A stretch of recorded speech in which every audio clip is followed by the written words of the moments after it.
Well, hello, folks. How's everybody doing tonight? So, I got out of Hellboy roughly an hour ago. So, yeah, that's what we're going to be talking about. Before we really kind of jump into things, I am going to try and keep things as spoiler-free as possible. Okay, but the Comics Division, was it any good? Yeah, I'm waiting for more people to show up before I really kind of get into it. The main thing is, if you've seen the first one, you're going to like the first one more. But more on that. It's a bit of a missed opportunity, but there are definitely things I liked about the movie. David Harbour did a great job as Hellboy. He did a fantastic job. Initially, I was really skeptical when watching the trailer. I thought it looked kind of goofy, but after sitting through the entire film, I think he did a fantastic job. And this might be a bit of blasphemy. I actually think he did a better job than Ron Perlman. Yeah, but overall, is it good? I'm torn. I'm really torn because there are things about this movie that I really like, and there's things about it that simply don't work. There's an article that came out pretty recently talking about kind of the behind-the-scenes things of where there was issues with the production of the movie.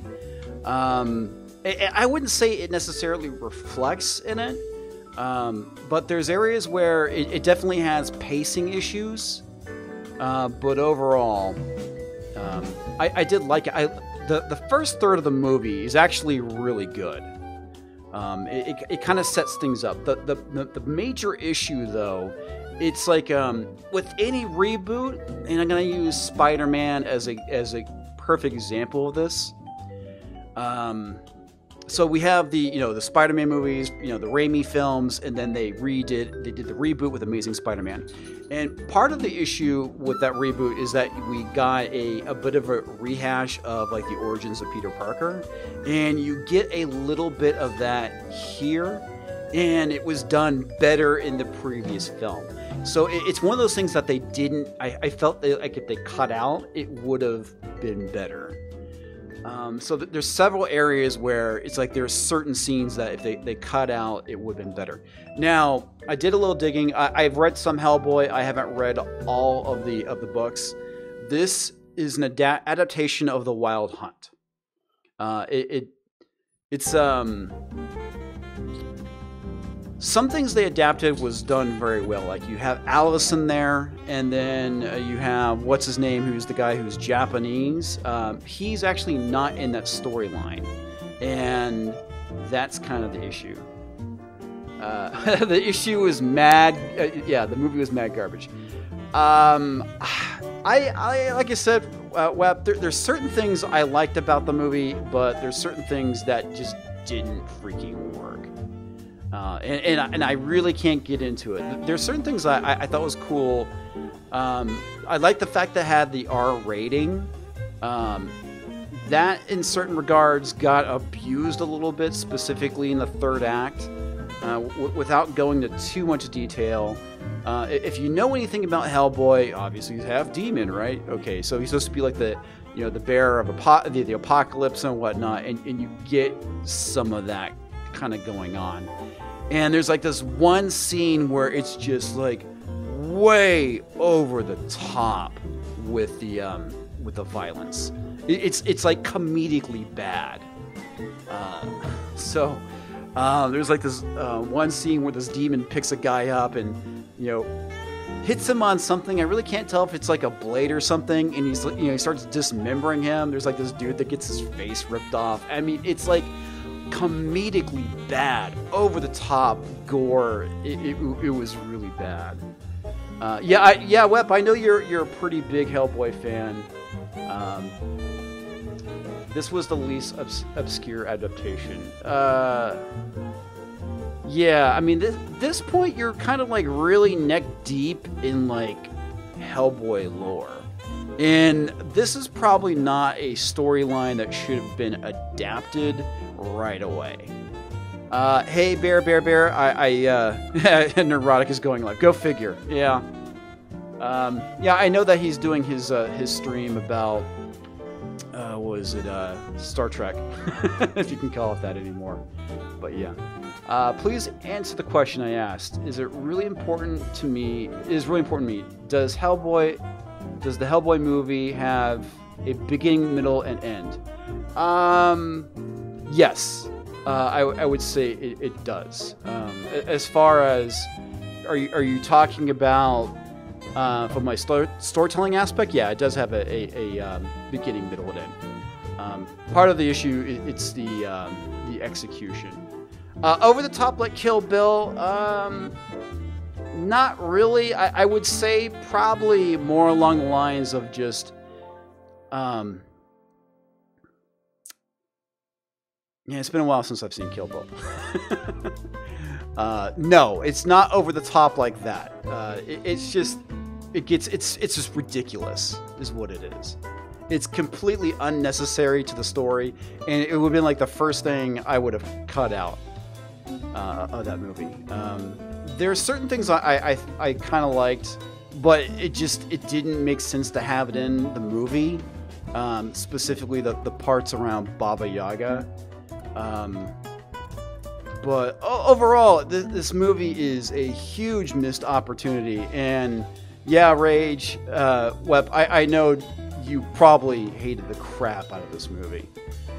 They tried to adapt Hellboy in Mexico, Wild Hunt, The Storm, and the Fury.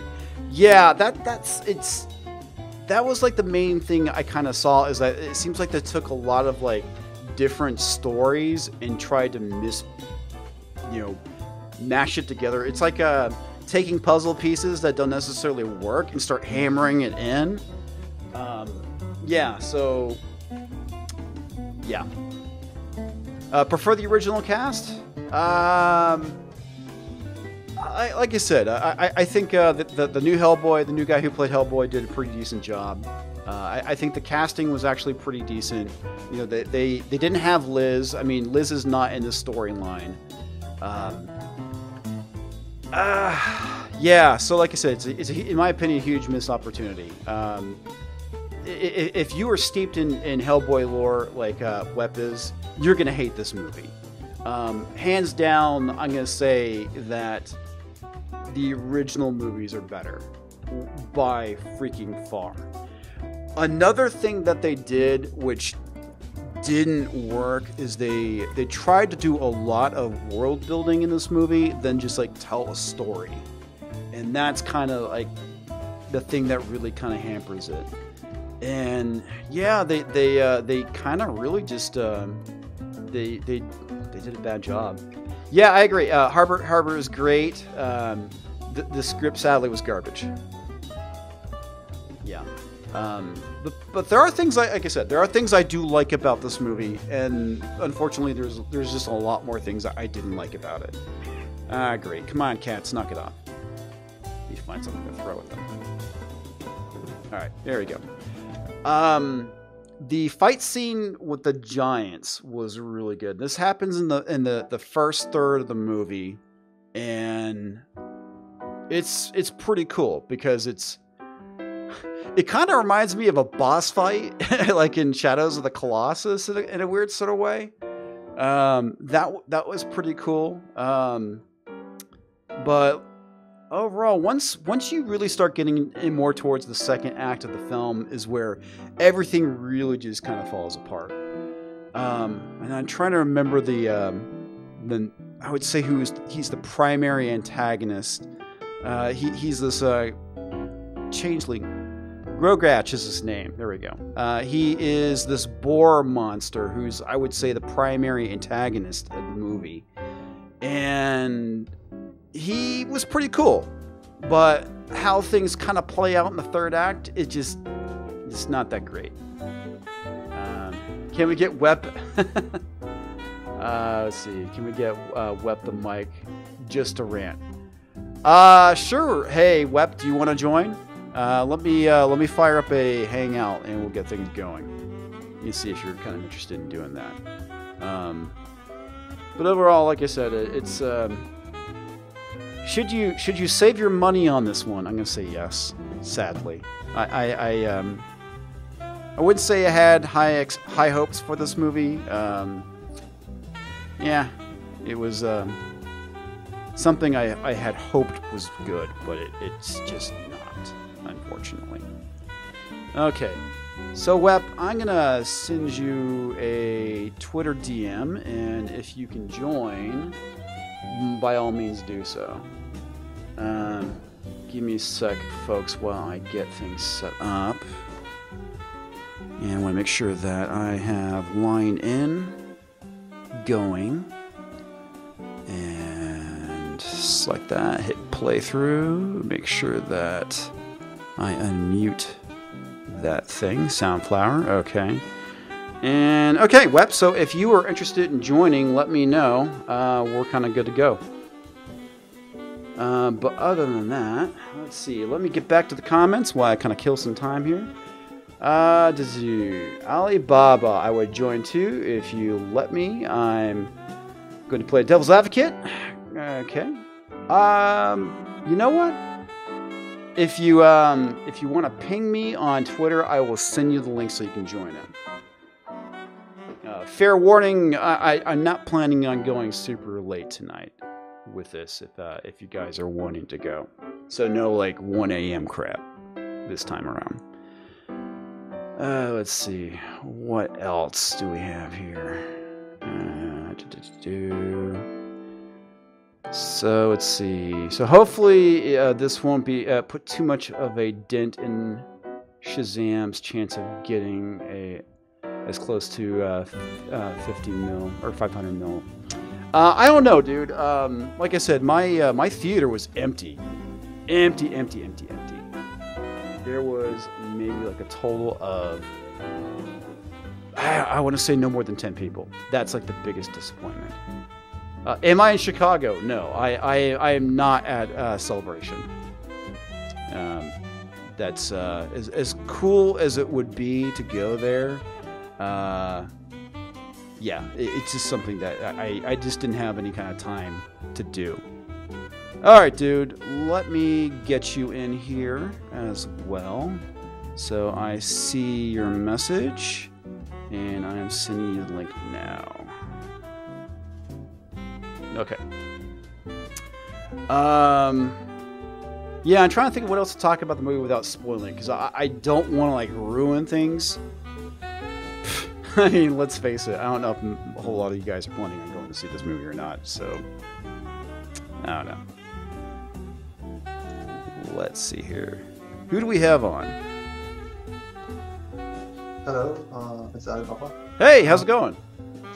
Alright, so I would like to ask you how much of a delay is there between the chat? Let's test, okay. I'm saying it now. I would say probably about a 5 to 10 second delay.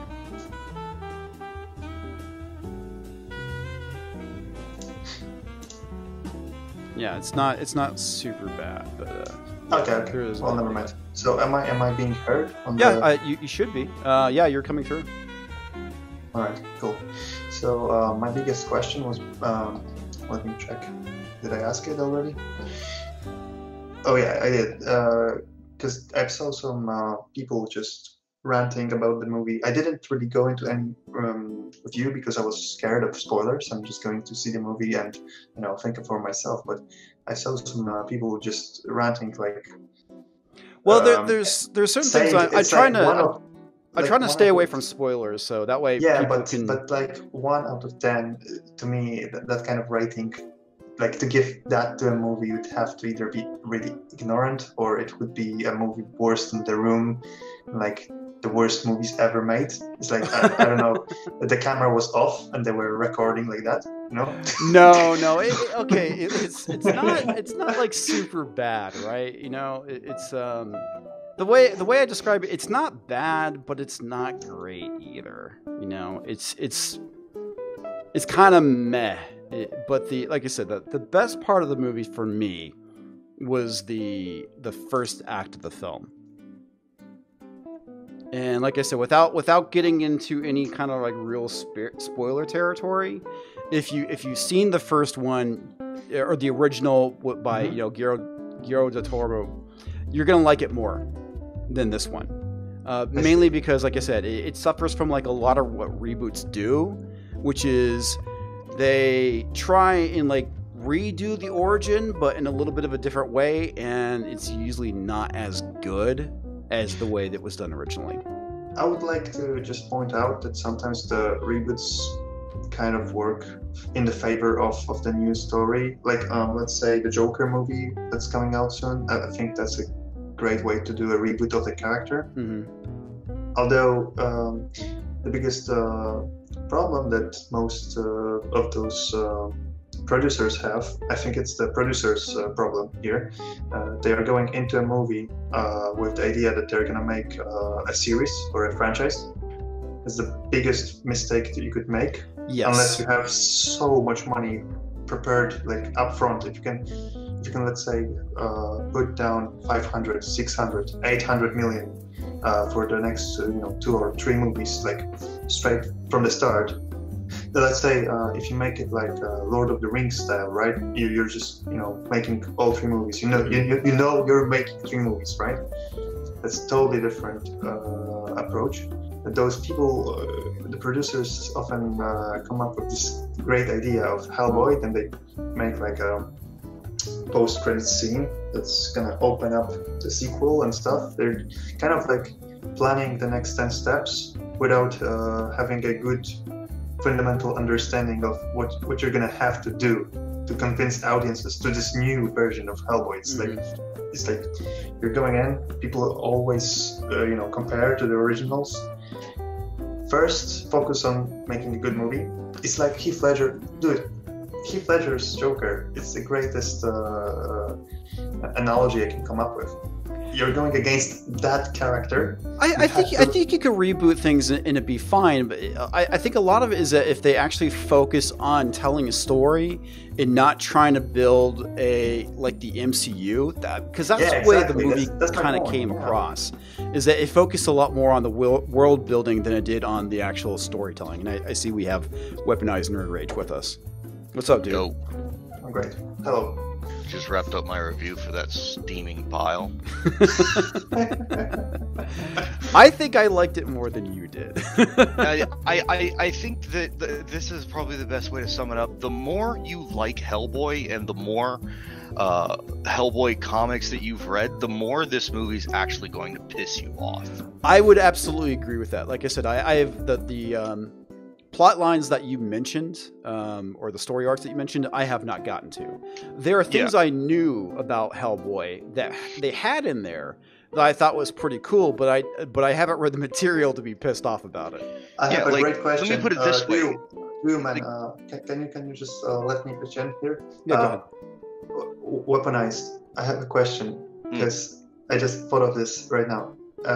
You are a fan of the series. I am not. Like, I'm not a fan of the comics. I'm not a fan of the source material, right? Mm-hmm. So would you say that the new Hellboy movies, I mean, one movie, would be the last Jedi of this franchise? Like, did they disrespect the characters in that way? Yes, completely. Like they disrespected Luke in Star Wars? 110%. They shit on every character. Okay. Like, Alice is nothing like her comic book counterpart. Hellboy is only like a version of Hellboy that we saw within a stretch of maybe 20 issues. Daimyo is actually the most accurate of all the main characters. Professor Broom is a full 180.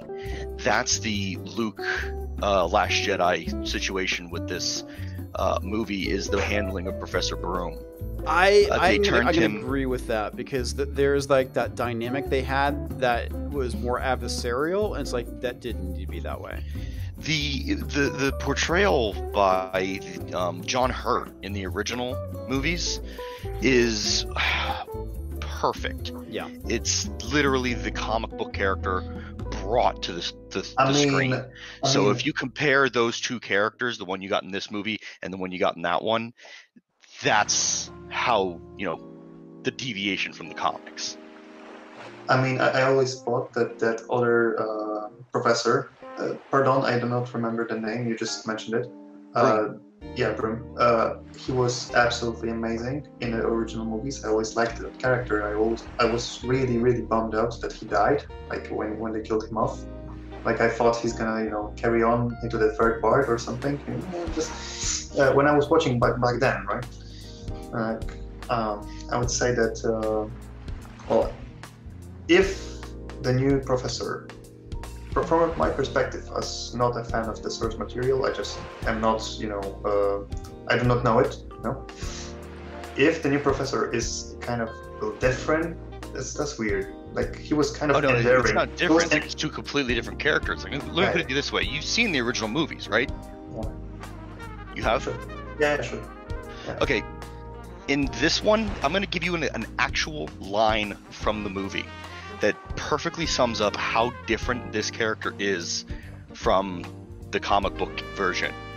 Hellboy's sitting here going off on this monologue about how maybe monsters aren't bad, maybe it's people who kept killing monsters that made monsters bad, and Broom responds by saying, "Has Nimue seduced you with her perfumed words and her perky tits?" I know. That part was just like, oh, that part was just. The majority of the F-bombs in the movie come from him.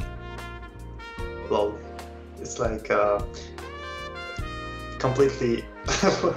It's weird because Ian McShane usually plays the characters that are kind of culturally developed. I don't know how to say it. Just John Wick comes to mind. Ian McShane is. I would never see him curse in that movie. Like that wouldn't happen. Like I don't know. This actor just doesn't scream of cursing. I don't know. Yeah, it's horrible. And I mean, the weird thing is the stories that they are adapting are, the Fury and the Storm and the Wild Hunt are some of the last Hellboy stories in the continuity. Mm-hmm. And so for those to be your opening fucking stories, yeah, like I said, it's like really deep in the lore at that point. It felt really odd to start with that. It didn't make any sense. Yeah, I mean, they could have easily set this movie up with the Grugosh, or however the hell you pronounce it, as the main antagonist for this movie. You open up the movie with, because they show it in the movie, the flashback to the Grugosh and Alice, and stuff that should have been your opening to this movie, and then slowly build it up. Tease who Nimue is.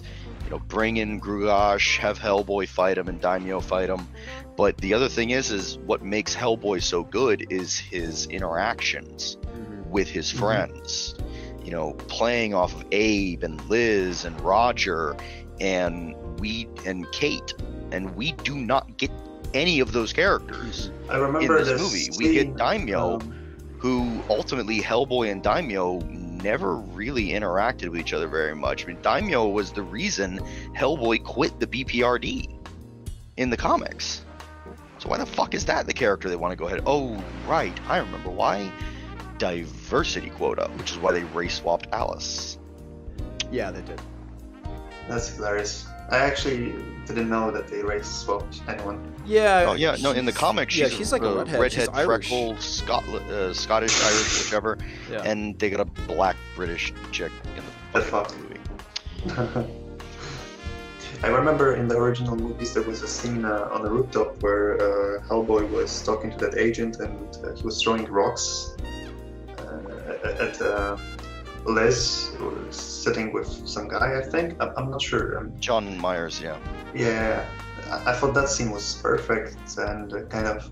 That encapsulated who Hellboy is perfectly. Yeah. Yeah. I mean, the problem is this movie, this was not Hellboy. I mean, he had a couple of jokes, but his jokes were very, very boring. There was not... Let me put it to you this way. I went into the theater. There was maybe 10 people in the theater. I didn't hear one chuckle. Not one. I see. Well, truthfully, whenever there is not many people in a cinema, I would say, I mean, in the room, I would say that it's kind of social anxiety that kicks in, and you would not laugh even if it was funny. I mean, you would have to have the best, jokes ever to make people laugh in front of them. Oh no, I've been to Deadpool showings where there was only like 5-6 people in that movie, and they're still laughing. Yeah, but this Deadpool movie was just legitimately unfunny. Okay, Deadpool is there are several areas where I laughed a little bit, but overall, it's not like Shazam, where Shazam was fun. And it's not that this movie needed to be, well, of course it needs to be fun. It's not that it needs to be fun in the way that Shazam is fun, but it needs to be its own fun. It needs to be enjoyable. Exactly, it needs to be enjoyable. And part of it is, I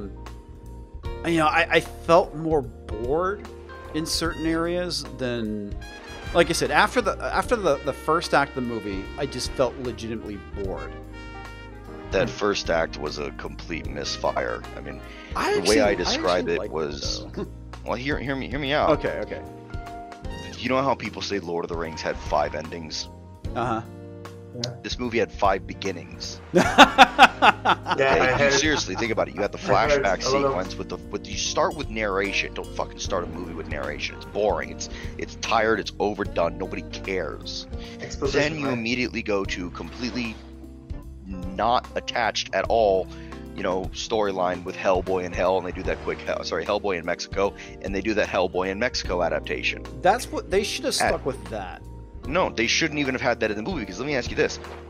Where does anything in there, in that first 5 minutes of that movie, where does any of that actually, show to be important? Oh no, it's the rest of the movie? It's completely not. I see what you're talking about, but I'm saying if they're going to adapt a storyline, they should have maybe adapted that one instead. Yeah, I mean, Hellboy in Mexico was ultimately a very, very quick story, but it was a really fun one. Mm-hmm. It was a small, probably like 8-page long storyline, but it was fun as fuck.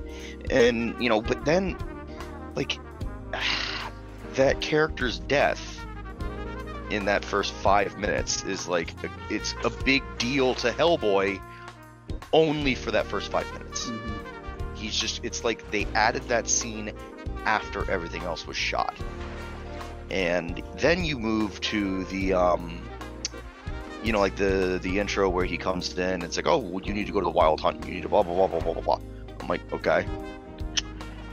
So when does any of that become important later on again? Oh, really not very much at all. No, specifically after, because I read before going off the stream, I read the synopsis of the Wild Hunt, and there's a lot of that plays in that story with the whole scene with the giants, but it doesn't in the movie, because he keeps referring back to that fight throughout that storyline.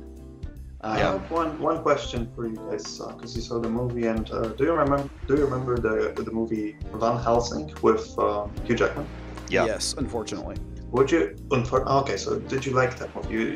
It seems I did not. I liked Kate Beckinsale. The way you're describing the amount of side missions for Hellboy, let's say, in this movie, like side stories, it really does remind me of Van Helsing. When back in that movie, I remember there was like, Frankenstein monster, there was Dracula, there was lycanthropia, there was Jekyll and Hyde, like the whole Vatican shtick was a side story that was like 8 minutes long, and it never came up again. So much. It's a good way to sum it up. Yeah. So many things, and it just reminds me of the way you were describing Hellboy. Yeah, unfortunately it is. I mean, all the problems that you had in Van Helsing, you have here, except Van Helsing is actually an enjoyable movie at the end of the day.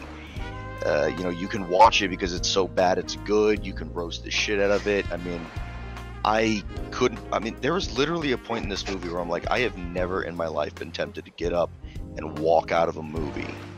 I sat through all of Captain Marvel, and I wanted to walk out of Hellboy. That's terrible. That says all. That's how I felt when I saw the G.I. Joe movie. That's how I felt. I was just like, I want to say I was like 30 minutes in the movie. I was like, I should just get out and walk out right now. Yeah, save yourself the time. Yeah. because of how connected I was to the source material. And like I said, if for someone who is connected to the source material, yeah, this is definitely this movie's gonna piss you off. I like Hellboy. I have not gotten through all the books, so I do not have the rage that you have. For the people in the chat, there are not that many people, but let's assume some people might not be the fans of source material, just like me. Let's assume that there's at least one person. Would you say that the movie could be enjoyable for a person who does not rely on the feelings or the source material to kind of carry their opinion? It has some very fundamental mechanical issues. Okay. You know, it's like I said, if you go into it, if you've never seen Hellboy before, you may like it. You know, I really can't say whether you'll like it or not. But there are certain things, like I said, there are certain pacing issues with the film where it really kind of drags. And like I said, there's areas where I'm legitimately bored with certain scenes, and there's like action going on. It's like, why am I bored? And it's weird that you say it drags, because it's also kind of too fast at the same time. How long is this movie? Let me check. About, I don't know, hour and 120 minutes, man. Yeah, most movies they're about 2 hours long. But yeah, I mean, it's Endgame is gonna be 3 hours long. Yeah, that 180. Yeah. The scene where they're in the BPRD office in London, that scene kind of dragged for me. It's like there's certain things that it felt like it wasn't needed. Is the best way of putting it. The stuff with Baba Yaga, I felt like it didn't need to be there. And ironically, that was the best 5 minutes of the movie. It was. That's the thing I thought so ironic about it was that it's like I really did enjoy that scene. I mean, it was she a was really good scene. Creepy. Oh, she big was time. spooky. She was gross. Oh, it was God, practical effects. I mean, she really showed what the monsters in this world are like. Like, if they had their way, this is the world that you would have. I mean, she was the best part of the entire movie. If I just got 2 hours of Hellboy and Baba Yaga sitting there at that dinner table having that conversation, I would have left this movie and given it a 10 out of 10. But unfortunately, it was only 5 minutes. Yeah, and it didn't fit. Perhaps the one of the problems of this movie might be lack of confidence on the part of screenwriters. Oh no, that's not the problem. We know the problem today. They didn't know, maybe they didn't know or didn't believe that they could carry a movie with less amount of filler. Like you would say Baba Yaga, but of course, obviously, we wouldn't have Baba Yaga for 2 hours. But like a shorter movie, but more concise to like max of 2 villains, monsters, whatever. Maybe would have worked better, but the writers didn't go that way because of some, I don't know, fear that it would not be enough. No, we know as of today exactly what the problem was. They didn't follow the source material. Neil Marshall, Lloyd Levin, and Lawrence Gordon. And in a way, David Harbour. This movie was everyone trying to usurp everyone else. This person wanted more control than this person, that person wanted more control than that person, this person wanted to be the director, this person wanted their name at the top, and nobody could ever agree on what to put in this movie or what to take out of this movie. I agree. And it was, it was a constant battle that resulted in numerous people getting fired. David Harbour was supposedly constantly walking off the set and getting pissed off because they were doing like 30 reshoots for one fucking scene. This movie apparently had, let me see, 1, 2, 3, 4, 5, 6, 7, 8 different producers. Holy shit, are you serious? 4, 5, 6 different production companies attached to it. Apparently there's only one credited writer, but apparently there were anywhere near as many as 6 different writers on this movie. I heard from another friend of mine who's really big into tracking movies and things like that, and he said that in total, not just the ones who got their name on the credits, in total, this movie had 15 different producers.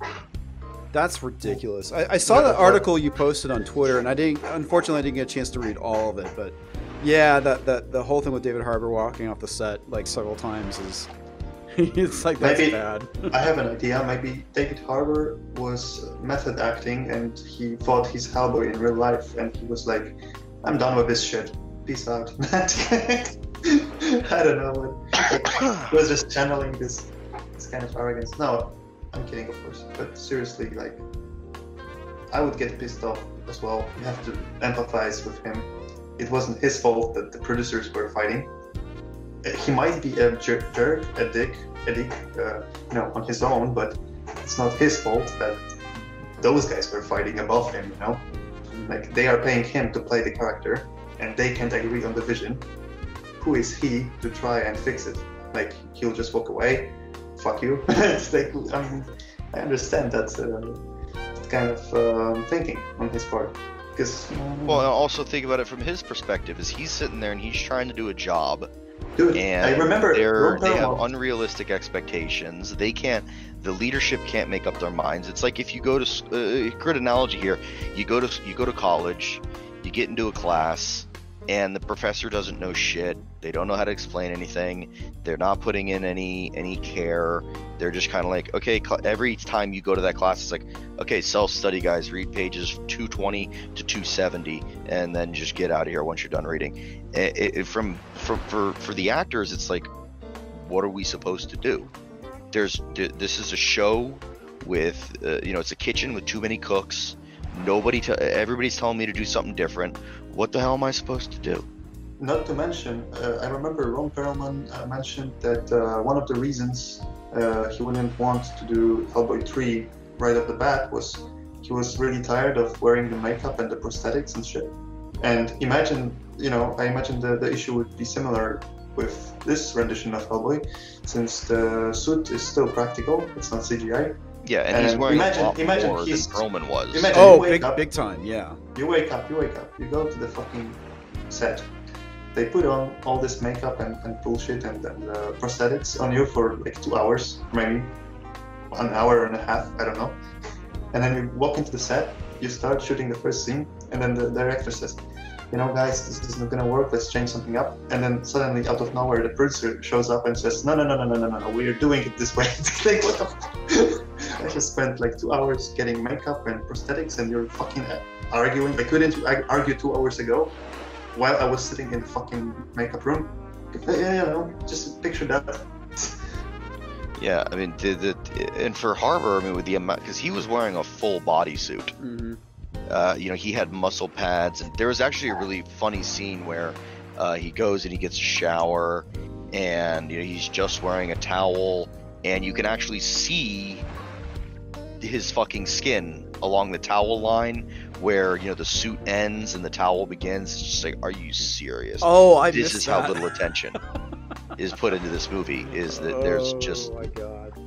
nothing going on in any of these people's goddamn heads.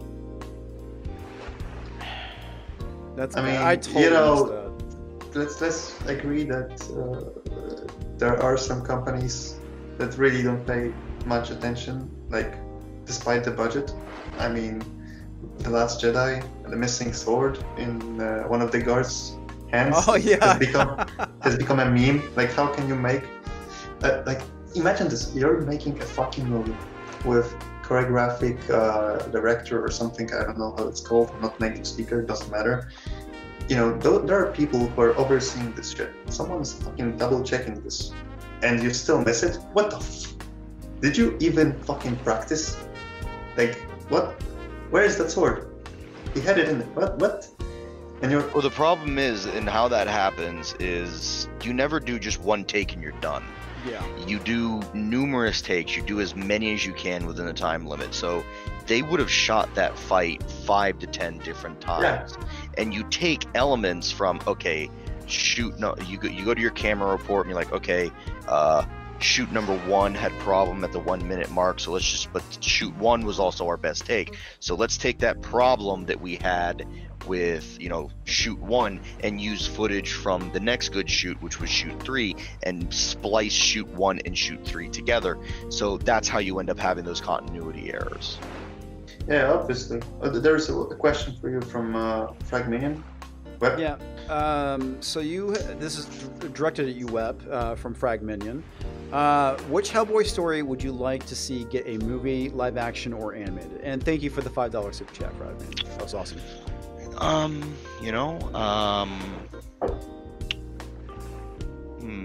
Just one. Just one, right? I would say one, or whichever ones you feel would be good.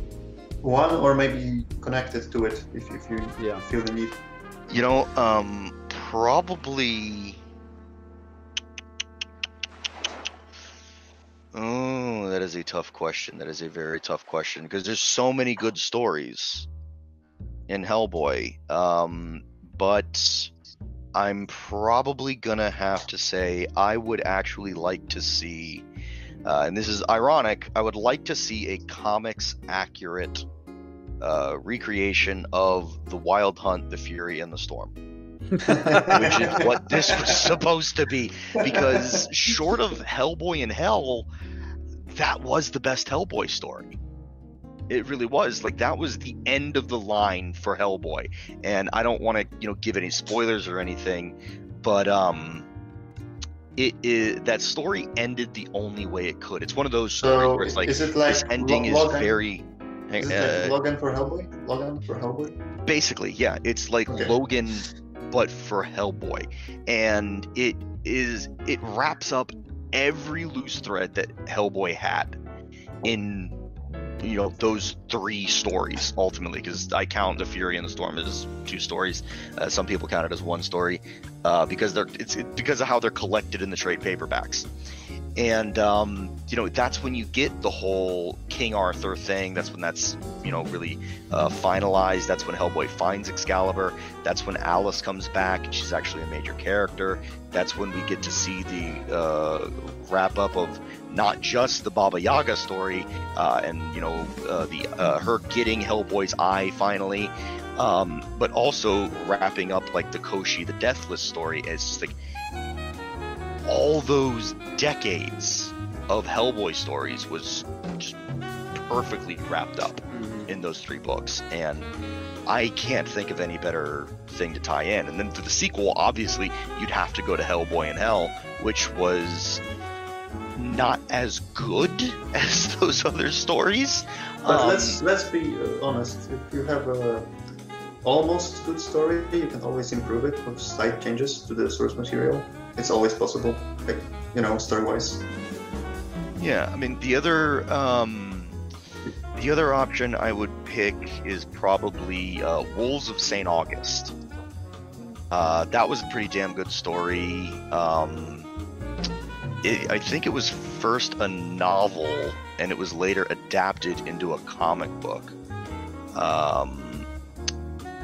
Or the other way around, I honestly can't remember. But you could even just say screw doing one story and take because a lot of the best Hellboy stories are actually those really short, it's only 8 pages storylines. I mean, there's actually one really smart Hellboy story. Let me see if I can actually find it. Where it's literally 2 pages. Literally 2 pages. And I think the story's literally called Pancakes. And actually, Comics Division, I'm going to send you a link to this. Okay. And you can put it up on screen share, and so they can see what we're talking about here. I'm sending it to you here on Twitter, and I wouldn't mind seeing. I would love to see this as an animated short. Your message could not be sent. Okay, that's weird. Paste again. Okay, that's weird. Can't send it. Put a space in the link. Maybe the link is problem. I can't because of YouTube. But either way, the story is Hellboy is at the lunch hall, and some guy, an army dude, general, hands him a stack of pancakes, and like, here, eat your pancakes. Hellboy says, oh no way, I don't like pancakes. You've never tried them before. Just try them. They're yucky. Just one bite. Okay.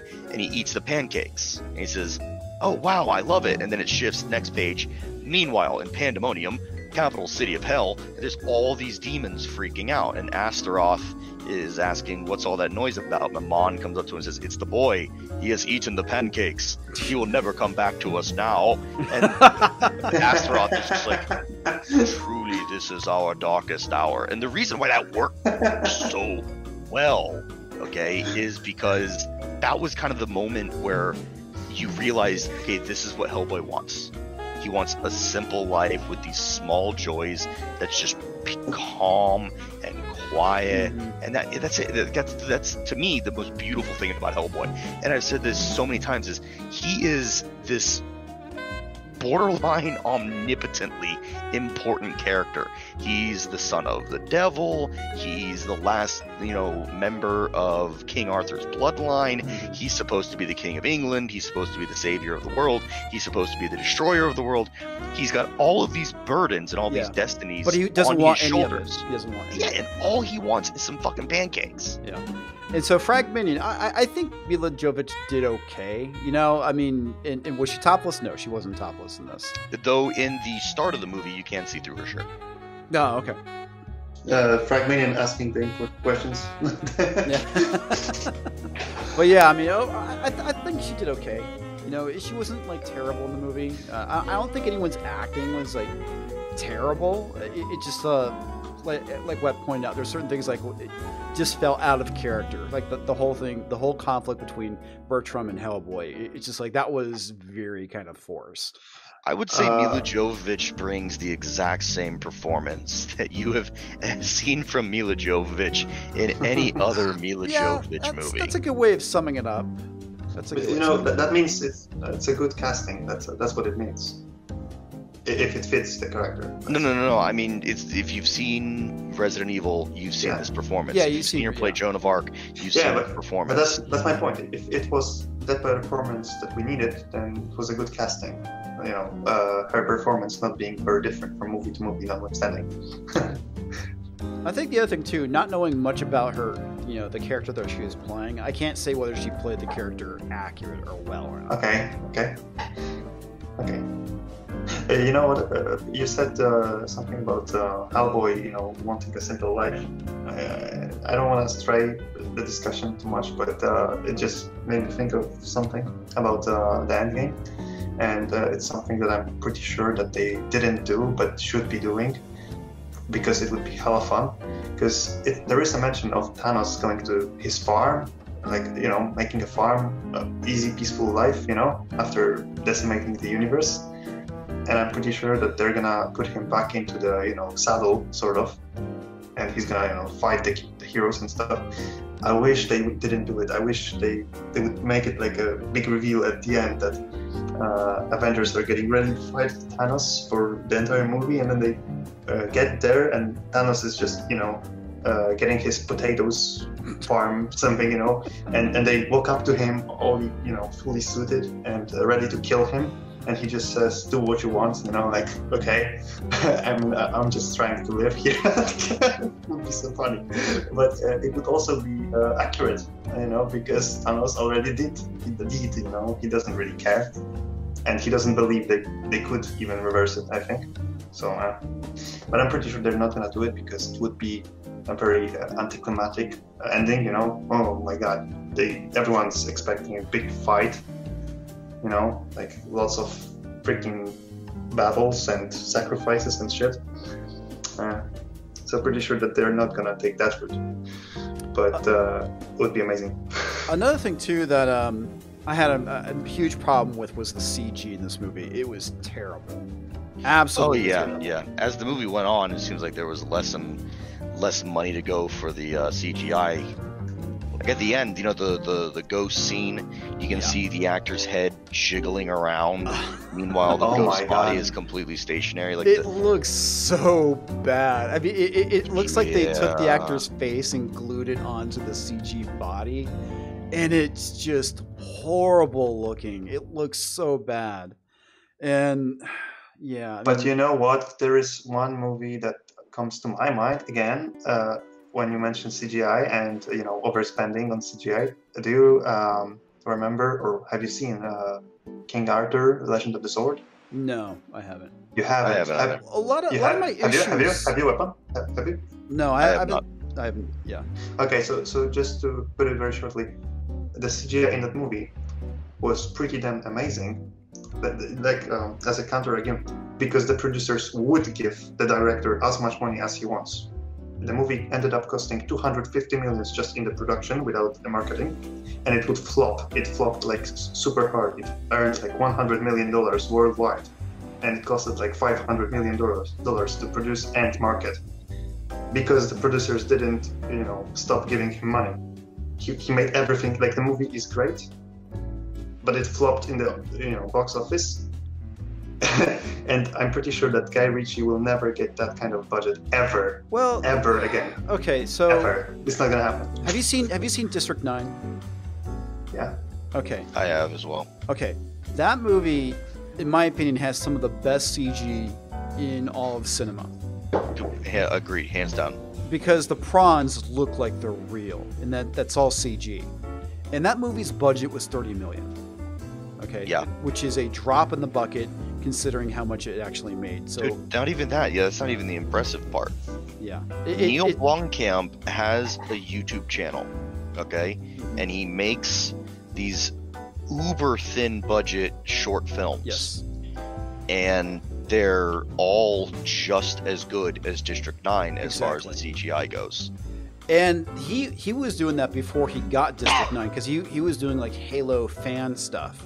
And that stuff Well, he was supposed to direct the Halo movie. That's what District 9 was supposed to be. He was. But it got canceled, and then they're like, oh, well, look, we've got all this shit. Which is why the prawns actually have the design they do, because that they kind of repurpose the design of the drones from Halo into the prawns, apparently. That's how the story goes. So, I mean, he's a fucking visionary. Yeah. He is. And the fact that movie was made in 2009, and it's 10 years later, and we have not advanced CG at all during that time period. Yeah, I mean, I found another, to go back to the question from Frag Minion, another great story that would be perfect for adaptation is Hellboy: The Midnight Circus, which is one of the kid Hellboy adventures where he runs away for, because he got some cigarettes. He wants to see what it's like to smoke cigarettes as a kid, and typical fucking kid shit. And he finds this random circus that pops up in the middle of nowhere, and hello dog, then he learns slowly, oh shit, this circus is filled with demons. And it talks a lot about his future, what's expected of him, and it's just a good, fun story from start to finish, and it's got some absolutely incredible artwork. It's not illustrated by Mike Mignola, but it's every bit as visually pleasing as a story that's drawn by Mike Mignola. What I like about what he's done through like a lot of his stories, because before they actually had their own book, a lot of the short stories kind of appeared in Dark Horse Presents. And the thing I really liked about what he did is that he would actually take stuff from folklore and fairy tales and use it as a premise for the story for him to go and investigate. Yes, exactly. I mean, everything that he encounters, that Hellboy himself encounters, does actually have a real world counterpart as far as the mythology. Yeah. I mean, the Ogdru Jihad are just the the Cthulhu mythos. All of the demons come straight from Judeo-Christian religion. Yes. The other Koshi the Deathless, that's a book that's from the Red Book of Fairy Tales, which is a Russian collection of fairy tale, and fairy tales and fables and things like that. It's all there. And what was so cool, and this is where Mignola shines and no one else does, and kind of what actually puts him on the same level as someone like Neil Gaiman. I know people love to suck Gaiman's cock as hard as they can, but they always said Gaiman could take the old and make it new. And what was really impressive about Mignola is he was able to take the old but leave it relatively untouched in terms of even some of the goofier designs, like the Baba Yaga, which in this movie, it's a blink and you miss it thing. She would fly around in a giant mortar and pestle, okay? And it looked completely goofy when other people tried it, but when Mignola did it, it's like, oh shit, that's menacing. And her house did have those giant chicken legs Yes. in the original story, and so then Mignola goes and does it, and it's like, that is just weird and creepy, and get that thing the fuck away from me. So it's like, he's a fucking master. He is. And thankfully, he's actually probably a pretty good dude. I mean, I've never heard anybody really complaining about him, about getting into politics and shit. He just seems to want to focus on talking about Hellboy. Yeah. He might be just one of those content creators who just would like as many people as possible enjoy his work. That's it. I kind of relate to that. That seriously. It's like, I think that's his stance on politics. He just doesn't care. I mean, there was one part where he did dip into politics. It was after the Parkland shooting. He did, and this is the right way to do it, in my opinion. If you're a content creator and you want to go ahead and get political, this is the way to do it. Mignola did this piece. I'm going to see if I can find it, because he did this painting after the Parkland shooting happened, and he's like, oh, I'm going to sell it for charity to benefit the victims and everything, and blah, blah, blah, blah, and raise awareness about gun violence. And everybody was sending it to me like, doesn't this piss you off? Look at this, he's fucking anti-gun. I'm like, I don't care. This is a beautiful fucking work of art. I don't care. It can have whatever message it wants attached to it. It's fucking stunning.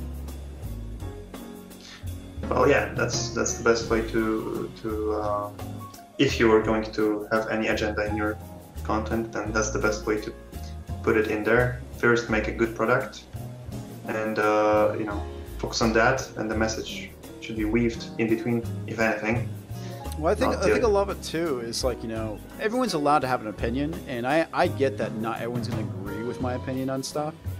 My whole thing is just don't be an asshole about it, and that's kind of a big problem that we've been seeing in comic books with creators, is that it's like we can't disagree anymore. It's like, if you disagree, you're a Nazi kind of thing. And it's just like, what the fuck is wrong with you people? We're allowed to disagree. My wife and I are polar opposites when it comes to politics. I mean, lots of stuff we don't agree on.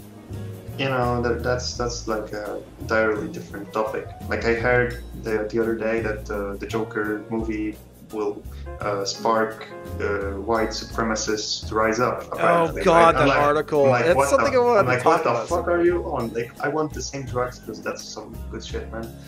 Yeah, it's a dangerous trope with the angry white male. So how many people? Like, whatever. I mean, no. I was like, so wait, how many people wore Heath Ledger's makeup and terrorized their cities? I want the statistics. I would say there's only one that I'm aware of, and that was that guy in Colorado. Yeah, exactly. Well, so even then, that guy didn't even wear the fucking bright makeup. No. Yes, his hair was orange. Saying, like one person, people, that's nothing. That's just borderline mental illness. That's nothing to do with the movie. I'm like, and the article tried to make it seem like there's gonna be like, an uprising, and I'm like, what the? What uprising? But well, as far as adapting movies and comic books into movies goes, I just want to highlight the Batman, which is a great example of how nobody ever got what they wanted. Because tell me, what's the Batman from the comics? The greatest detective. Can you name one movie where the Batman is a detective? Nope, and that's my criticism of Nolan's Batman movies. Yeah. Comics division, I just sent you the image that I'm talking about that he did for the anti-gun rally, March for Our Lives. Okay. Let me it's get this pulled up. Fucking beautiful. Wow, that is very beautiful. Let me get this shared real quick. Is the problem with OBS? So let me split screen it real quick and. Oh god. Yeah, OBS can be a massive pain in the ass. It can. Especially when you're trying to share stuff, you don't have it set up to share stuff. Alright, let me find it real quick. Alright, this is giving me a freaking pain here. I think this is it. Yep, it is. Alright. Awesome. I don't have the chat set up. Oh well, it's not a big deal. All right, let me get this shared browser. There we go. Okay, I don't have the chat set up for this, but you guys can at least see the image. That is actually very beautiful, despite the the message. You know, he can have his politics or whatever, and it's fucking pretty as fuck. Yep. Is what it is. I mean, it really does send a very strong message, a very simple one that can easily be seen. Like, I don't care that he's speaking against my politics, because I can separate the art from the artist, because Mignola isn't calling me a fucking Nazi. Yeah. Well, that's the other thing too. It's like I said, you know, they're allowed to have an opinion. It's when, because you have a different opinion, you're X, Y, Z, or you're a Nazi, or you hate children because, you know, you're pro-gun. It's like, no, that's not the case. Yeah, which, you know, Hoggy Boy loves to point that shit out all the time. Yeah. I'm trying to think of what else. But you know, as far as gun violence or something like that, like gun prohibition goes and shit like that, I really hate when that kind of agenda gets into comics, where regardless of what universe it is, where there is some kind of war going on or a conflict of a physical violence, you know, and they try to push, like, literally, I'm not kidding, I've seen some videos, because I'm not watching this shit, but I've seen some videos that summarized seasons of Supergirl, the DC based, you know, CW TV series. They're literally just, you know, made policemen not use guns against aliens. Didn't hear you. Sorry? Okay, let me repeat. So I'm not watching that shit, but I've seen a CW Supergirl, you know, DC Universe TV series being summarized and kind of made fun of. And in one of the seasons, the policemen were losing their guns, kind of like they took away the guns from the policemen as part of the agenda against aliens. And I'm like, what the fuck are you on? Yeah, I could not watch that series. I watched like the first 2 episodes. I was like, it's mind-boggling. They're trying to push this agenda. Like, I don't even understand. How can you watch this sober and not see how fucking insane it is? Like, what are they gonna do? Speaking of agenda, comics vision, did you catch the really awkward political moment in Hellboy? No, I must have missed it. So you remember the scene where Hellboy's talking to Professor Broom, and he's like, well, maybe if the humans weren't such assholes and didn't keep killing all of the demons and the monsters, maybe the demons and the monsters wouldn't be such bad people. Oh. And I'm like, dude, I just say you're talking about Donald Trump already. It's really obvious who the fuck you're talking about. Hellboy has been fighting demons for, you know, of his entire life. He knows they're fucking monsters. He doesn't need to be waking up to that fucking fact. That was about fucking immigration. Yeah, I mean, that did stand out to me. I wasn't necessarily sure what they were trying to relate it to. And again, that was definitely a part where it's like, that's not Hellboy. Yeah, Hellboy doesn't debate that shit. Hellboy is the type of character who punches his problems and lets his fists, you know, be the ones to question whether or not he should have punched. He doesn't think. He just clobbers. Are either of you fans of The Witcher? The games, the series, the books, whatever? Wep is. The Witcher, you know, like The Witcher 3, the game and stuff. I've never played The Witcher. Everyone keeps telling me how great it is, and at some point in time I'll probably play it, but I'm not too steeped in The Witcher lore, though I know a little bit about it. I've played the games, I've read the majority of the books. Okay, are you a fan? Yeah. Okay, so imagine what's gonna happen. Like, what a steaming pile of shit it's gonna be the Netflix TV series. Jesus Christ! I'm already seeing the steam going from that pile. But I don't see the pile yet because it hasn't come out. But I already see the steam. Imagine Geralt having a conversation with someone about not killing monsters. Like, just picture that. Like, Geralt has had those conversations. Yeah, but we're talking about like all the monsters or something like. you know, I don't know. Why don't you quit being a I Witcher? don't think Netflix would be that stupid, but that's the same level of stupidity Yeah, that scene that I'm talking about is like, yeah. I mean, the problem we're gonna have is that The Witcher was always a fairly political series. True. But the thing is it was very subtle, and it gave it gave service to both fucking sides of the argument. Like in The Witcher, for example, okay, I mean the Scoia'tael, the humans have this, immigration control thing that's going on in Novigrad because it's a fucking war. Of course they want, to police who's coming in and out of the capital city, the most important city on the continent. And so, so there's some Scoia'tael attacking the border and blah, blah, blah. And the Scoia'tael have their side, like, they're doing X, Y, and Z, blah, blah, blah, blah. And then you go over to the guards, and the guards like, they just killed 15 fucking people. I'm not debating. They just killed 15 innocent people. So, I mean... Yeah, well, the Witcher universe is certainly built around the racism and stuff, but the way you said that these are subtle, I would disagree. They are actually quite obvious, but it's all based in a fantasy world, and the factions. The factions don't have direct real life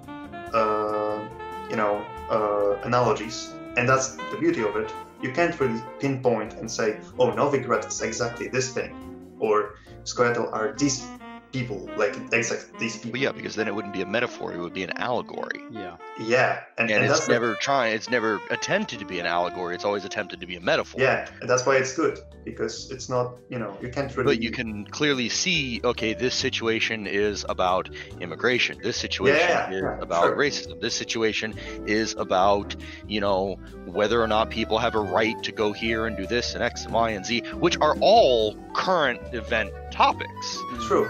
But it's the best way to have a debate within art. Yeah, in my opinion. Everyone goes back to Star Trek when they talk about these things and how they presented it, because as like the pros like to say, everything's political. It's like, yeah, some things are, but they're more social political commentary than anything else. But it's done in such a way that you're not being clubbed over the head, and that's the thing that I think a lot of these modern pros don't get right, is that subtlety. Well, and here's the problem with the whole argument about, well, everything is political, or, comics have been political. And you hit on the first part of it that, no, sometimes it's a societal commentary. That's not politics. No. Sometimes it's, a subject. I'm sorry, but racism is not a political fucking issue. No, it's okay. If your book is about racism, that's not a fucking political book. Racism is. No party is running on, I want to put black people in fucking detention centers, okay? No party is running on, I want to genocide, anyone who was born on a Thursday, okay? Not fucking happening. Sorry, racism is not a fucking political issue. If your book is about fucking racism, it's a social fucking commentary, you ignorant plebs. But either way, the other problem that you have comes down to two logical fallacies. And I might have talked about this on the last stream, but it's called intention. The first one is called intentional fallacy. And that is when you are viewing a piece of art, you place more importance upon the creator's intent. And then affective fallacy, which is placing more importance upon the reader's interpretation. The problem with affective fallacy is that every motherfucker in the world is going to view a piece of art differently. Yeah. And the beauty of it, the irony of it, is that the people will say, oh, art is about your own unique interpretation, but then those critics and those liberal arts professors will say, this movie is about this. This movie is about that, going against the very foundation that they had to stand upon in order to reach their own conclusion. Their argument destroys itself sheerly on its own logic, without even having to look at it deeper than the fucking surface. It's shot to shit. So no, I don't care. And this is the problem with having metaphors and things that are too loose. Okay, if your work is going to be metaphorical, you need to clearly cement what the fuck you are talking about. Star Wars, for example, the Empire was based off of Nazis. Yes. The Jedi were Taoists and Buddhists and blah blah blah blah. That was always the intention from George Lucas, and it's very obvious. Oh, now, yeah, absolutely. And that's the one thing I always joke about is like, I want my space Nazis to be evil. I don't want my space Nazis to be diverse. I want them to be the bad guys. Why do we need to diversify the space Nazis? It makes no sense. Really quickly, Dr. Forbidden / Colossus, thank you very much for the $5 super chat. Says, cheers. Great discussion. Thanks, Ali and Webb. Yeah, I just saw that, but didn't want the to further problem interrupt. with this is look at Lord of the Rings. Okay, that was a story that, by the creator's intent, had no political meaning, had no allegorical meaning. It had no real deeper message than what was on the surface. And critics for decades, ever since its release, have been trying to find some form of message within the Lord of the Rings, and have begun touting, well, this is about this and this is about that. And when critics approached Tolkien and said, you have a very smart allegory between Saruman and Hitler, and he's like, what the fuck are you talking about? Saruman's not Hitler. Saruman is Saruman. There's nothing about Hitler in there. Like, oh, but the similarities is like, I hate allegory. You are reading too much into it. It's a story. Because you see these lunatics, because there is no other way to call them. These lunatics forget sometimes that, actually not sometimes, very often they forget that this kind of stuff is supposed to be escapism for people to get away. Away, this is a key word. Away, not into, away. Not always, mind you, not always, but most of the art, like popular culture and stuff, is about escapism, not pushing agendas around. Just, Star Wars, I remember the times when Star Wars was just far, far away, long time ago. People shot blasters at each other, fought with laser swords, and that was great. And then you just turned off the TV and went back, into the grey reality. And now I open Star Wars, The Last Jedi, and there's a fucking purple hair lady, and Leia is talking about Poe,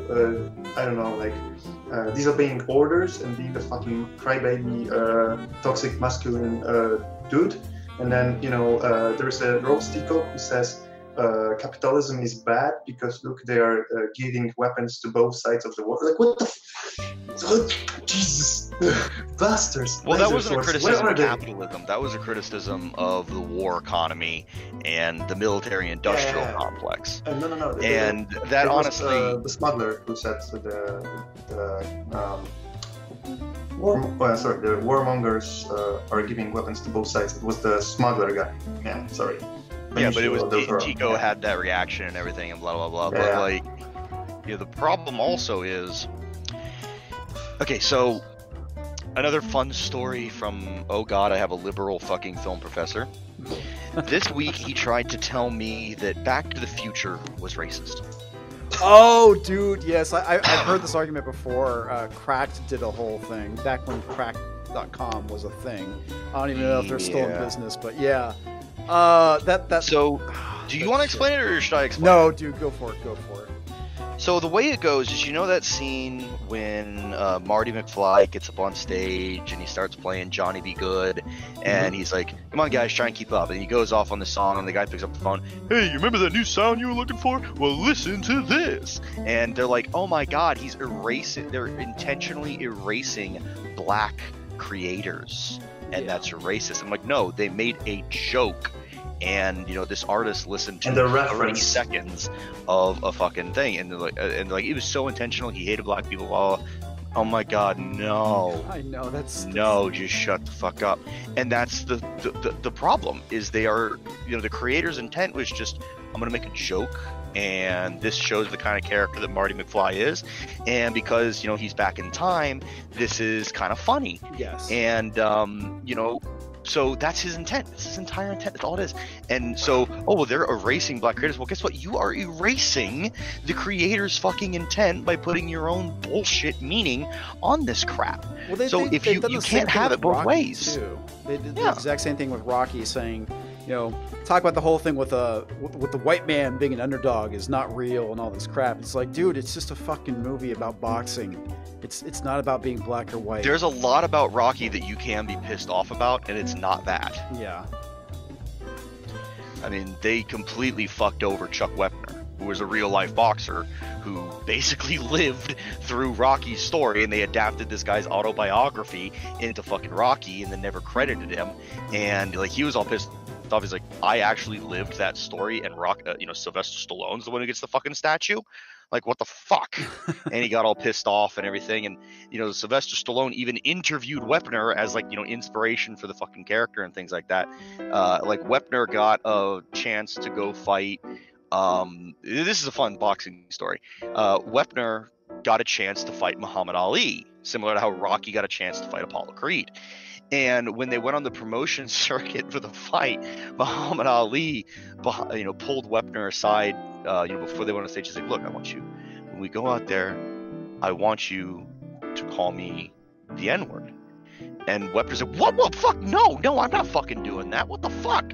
What the hell is wrong with you? And, because he's like, dude, it'll be a good show. It's all of it. It'll be a good show. It'll rile up the audience, and it'll get both people, both sides, black and white, really interested in this fight. And it'll make it a bigger thing. And so Wepner's like, I'm not fucking doing that. And then Ali gets, they get on the stage and they start doing the show, and he's like, oh yeah, he was calling me all this shit behind the scenes, and Wepner's just like, no, I wasn't, I swear to God. And they just started fucking with him. Like you could tell they're messing with him and everything, and they just start having fun, and they shake hands afterwards, and it's what it was. So moral of this story: fuck Sylvester Stallone. I think I do remember hearing about how he stole that, but yeah. The problem There's a is, huge lawsuit about it. Today, in today's day and in modern day and age, okay, if you did that, there would be such an outcry. Before the fight even started, Twitter would go mad.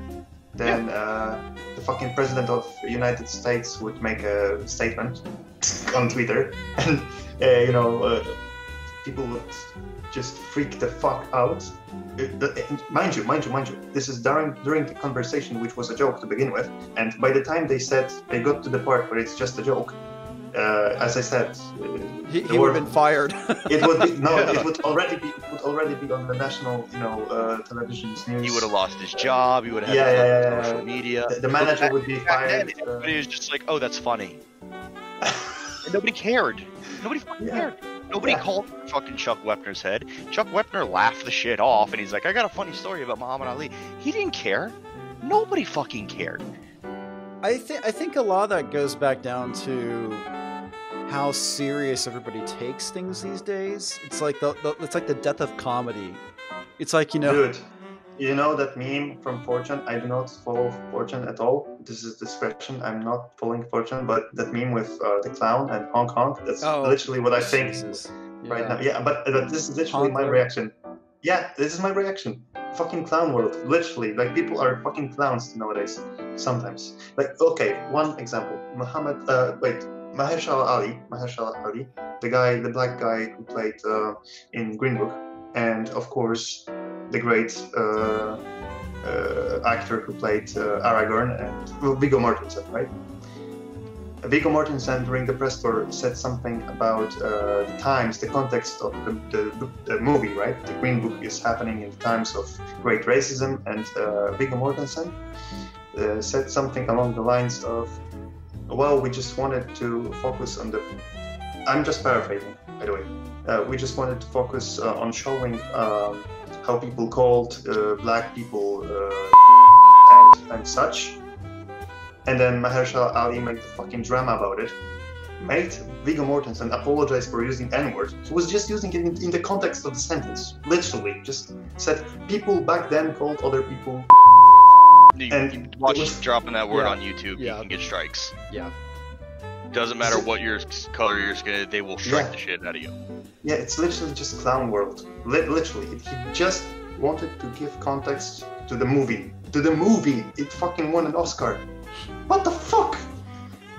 I still think it's funny that Spike Lee got butthurt over his film not getting the Oscar. It's literally like saying that a sentence about the movie about the Second World War, and imagine you say, well, the German Nazis were killing Jews, and someone freaks out and calls you a fucking racist, or I don't know, like, and you lose a job because you're describing the story of the movie. Like, that's the exact same thing. Yeah. What the fuck? Thin skins all around. Yeah, it's just fucking circus. There's no other way than just laugh at it, because you cannot stop them. You can't. No matter what you say, they'll just twist your words, twist the meaning. Okay, so if the words were okay, they will twist the meaning of the words. And if the meaning of the words is still not enough to get you, they will fucking change the context. They're gonna get you. If they want to. The thing that kills me is that, I mean, you take a look at a comedian like Sarah Silverman, who used to be really edgy and funny, and now she's sad and pathetic and talks about privilege. Oh yeah. It's so unfortunate. It's so unfortunate. Yeah, she used to be fucking pretty damn funny, in all honesty. Yeah. And now, at least really... she's still got good tits. Yeah, she had that series like America, I Still Love You or something like that, and it's like I saw someone talking about it. They showed a clip from it. I'm like, this is sad. This is really fucking sad. You think that's sad? Think about fucking Amy Schumer. Oh my god, she used to be not only cute but fucking hilarious. Like, holy shit, you go check her on the old Comedy Central roasts. Mm-hmm. She was the best fucking one out of all of them. And now it's like, holy shit, and I don't know now, if she ugly as I'm fuck. I'm gonna tell you what happened to her now. She has signed contracts. That's it. She can't. There are things she cannot do. She cannot. This is fucking mind-boggling. But imagine being an artist and not being able to do something. Firstly, you lose your drive. Secondly, your inspirations might be, out of the scope of the filter that your company has given you. You cannot use this joke, let's say. It fucking kills you inside. It kills you inside. Imagine being a comedian, you think something is funny and you cannot say it. You cannot share it to the world. You have an outlet? Cannot. You cannot. Fucking kills you, man. Imagine that. I gotta dip on out of here, though. I gotta finish up this review and get to editing. That's cool, sure, dude. man. It's about midnight here, so I should probably wrap it up anyway. So, all right, everyone. We didn't deviate too badly. We didn't go straight into the toilet like last time, which is good. Unfortunately, I gotta find a way of bleeping out the some stuff. So I don't. Yeah, you need to take that. Just download. What you do is you go into your video manager and you can download it, and actually it's really quick. You download it and you just edit it however you want, then put it back up. Yeah, so I'm gonna I think it was a great stream. Unfortunately, they kind of killed it. Andrew Schultz, the comedian, Andrew Schultz, stand-up guy. Check him out, Andrew Schultz. His newest special on his YouTube channel. It's fucking hilarious and it's totally politically incorrect. He does not pull any punches. I swear. And I think he's gonna get gotten soon. Because the way he fucking rips everyone, anyone, including trans people, everything. Like, he beats down, bites everyone. Just insane. Well, that's the way comedy should be. You shouldn't have any sacred cows, so to speak. All right, so I think at this point, it's a good time to wrap things up. Is there anything you guys want to, pimp out, like YouTube channels, Twitter, whatnot? Nah, I'm all good. All right. How about you, Ali? Well, I have none, really. Okay. I kind of keep my anonymity around. It's Fair not enough. even not my real account. I do completely different stuff. I'm a game developer. I cannot share my personal information No, because I'm gonna get caught. I say the N word on the YouTube channel. It's bad news. All right. Let's see. So for the rest of you, I know that Gary is going to be traveling to Chicago for the Star Wars thing, whatever it's called. Holy crap! They are holding subscribe to PewDiePie. That's really fucking weird. Anyway, so no Friday Night Tights tomorrow, which means I'll be doing a video. Yeah, it was really weird because Mark Taylor said subscribe to PewDiePie and it got held for review. That's really bizarre. That is, wow. Well, I'm seeing it. Yeah, well, I approved it is the reason why. Oh, okay. Yeah, it was really weird. Are you fucking kidding me? Yeah, it's nuts. So, good night, everybody. We will see you next time. Good night. Thank you for having me. Peace.